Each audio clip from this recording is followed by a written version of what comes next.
మీ ఇల్లు ఎప్పటికీ పటిష్టంగా ఉండాలనుకుంటున్నారా? కాన్ లైఫ్ కెమికల్ తో ఇది సాధ్యం. ఈ నెంబర్ను సంప్రదించండి.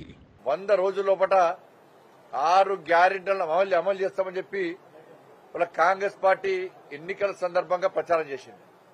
ఢిల్లీ నుంచి గల్లీ వరకు నాయకులందరూ కూడా 6 గ్యారెంటీల పేరుతోని ప్రచారం చేశారు. 6 గ్యారెంటీల ప్రచారం ఎట్లుందంటే ఇంద్రమ్మ ఫోటో పెట్టిర్రు, 6 నెంబర్ వేసిండ్రు, 600 కోట్లు హోర్డింగ్ల కోసం, యాడ్స్ కోసం, పబ్లిసిటీ కోసం ఖర్చు పెట్టారు. కానీ 6 గ్యారెంటీల అమలు కోసం మాత్రం 600 కోట్లు దొరుకుతలేవు వాళ్ళకి. వాళ్ళు ఏ ఒక్క హామీని అమలు చేయకుండా 100 రోజులు దాటడం వెంటనే మేము 6 గ్యారెంటీలు అమలు చేస్తామని చెప్పి పండుగలు చేసుకున్నారు కాంగ్రెస్ పార్టీలు. ఇలా మీరు 6 గ్యారెంటీలు అమలు చేస్తే వాళ్ళ తెలంగాణలోని రైతాంగం గాని, మహిళలు గాని, యువత గాని, పేద ప్రజలు గాని ఎందుకు ఇలా ఇబ్బందులు పడాల్సి వస్తుందో కాంగ్రెస్ పార్టీ నాయకులు స్పష్టం చేయాలి. వాళ్ళ రైతులకు సంబంధించి ముఖ్యంగా ఇప్పుడే మొన్న మేము గొడవ చేస్తాం. ఇక్కడ ఈ ప్రాంతానికి సంబంధించి పంటలకు సాగునీరు లేదు. సాగునీరు లేక రైతులు ఇబ్బంది పడుతుంటే ఇలా కృష్ణారెడ్డి గారి నేతృత్వంలో ఆందోళన చేస్తుంది.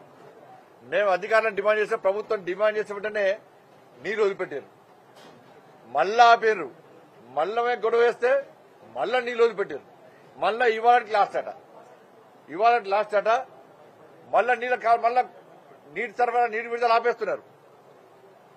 ఇన్స్టాల్మెంట్ లెక్క నీటి విడుదల చేస్తున్నారు. వాళ్ళ రైతులకు పంటకు ఎంత నీళ్లు కావాలి దాన్ని గుర్తించి పంటలు ఎండిపోకుండా రైతులకు సరిపడా సాగునీటిని అందించాల్సిన రాష్ట్ర ప్రభుత్వం దానికి భిన్నంగా తూతు మంత్రంగా మొక్కుబడిగా నీళ్లు వదిలిపెడితే వాళ్ళ పంటలను ఏ విధంగా పండించుకుంటారో ఒక్కసారి రాష్ట్ర ప్రభుత్వం స్పష్టం చేయాల్సిన అవసరం ఉంది.